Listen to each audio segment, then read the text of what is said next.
didn't see you come in.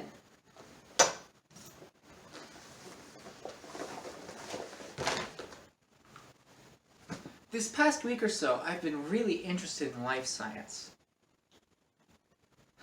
I know, science of life, that's kind of broad, isn't it? But what I'm talking about is learning the ins and outs of what qualifies as life and what do living things need. Well, I learned a few things. I know. How about I show you? Life! It's bustling all around us.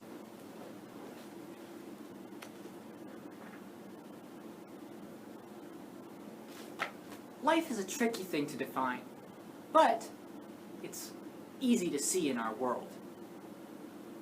We are alive. So are the plants that surround us and give us the air that we use to breathe, and the mushrooms and molds that grow in our bathrooms and backyards. Also, another thing that's alive, bacteria and viruses that live so small and tiny that we can't even see them, not even with a microscope. Living creatures share a couple common things, one of which is something called nutrients, or kind of like the things that you need to survive. So I guess maybe you could say my nutrients are pizza, Mountain Dew, and Oreo cookies. Well, not necessarily. Our nutrients are actually more like these teensy tiny things, like gases, called elements. The ones that we need to live are called nitrogen, carbon, oxygen, phosphorus, and sulfur. I bet you've heard some of those before. Plants also need nutrients. The most common nutrient for a plant is nitrogen. The nitrogen helps keep the chloroplasts together and strong, which is why when a plant doesn't have enough nitrogen, its leaves turn yellow and fall out. It's our nutrients that build up our DNA. DNA is a really cool thing. It's not alive, but it's present in almost all things that are. Animals and plants and mushrooms have been around for a long, long time.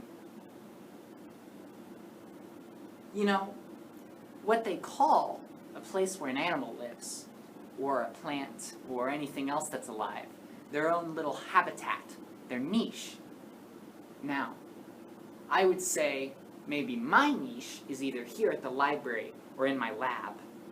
Your niche might be in your room or in front of the TV.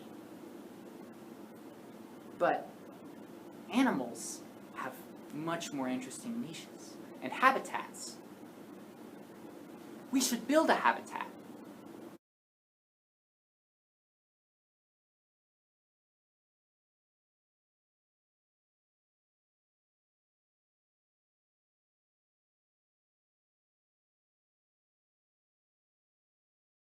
That was so much fun.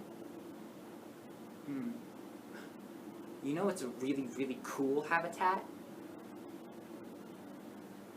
The Triassic period, when there was dinosaurs and giant lizards. You know, dinosaurs were an awfully, awfully interesting thing. Dinosaurs lived on the Earth before there was a difference between birds and reptiles. In fact, dinosaurs existed before birds did. It was dinosaurs that later became birds and modern reptiles. Isn't that neat? Life has lots of different levels. At the lowest level, you have these things called cells. They're tiny, microscopic. And at the largest level, you have things like whales, which are so big, you could fit about 4 of the library in them. which is huge. But all of these things that are alive share 7 common things.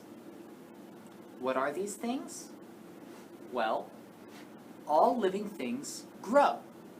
They start from a small or baby form, and they grow and develop and become adults.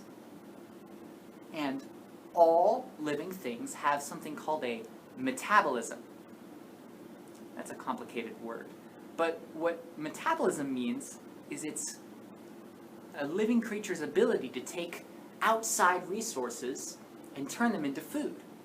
So, just like how we can turn the sugars in potatoes and bread into tasty glucose, all animals can do similar things.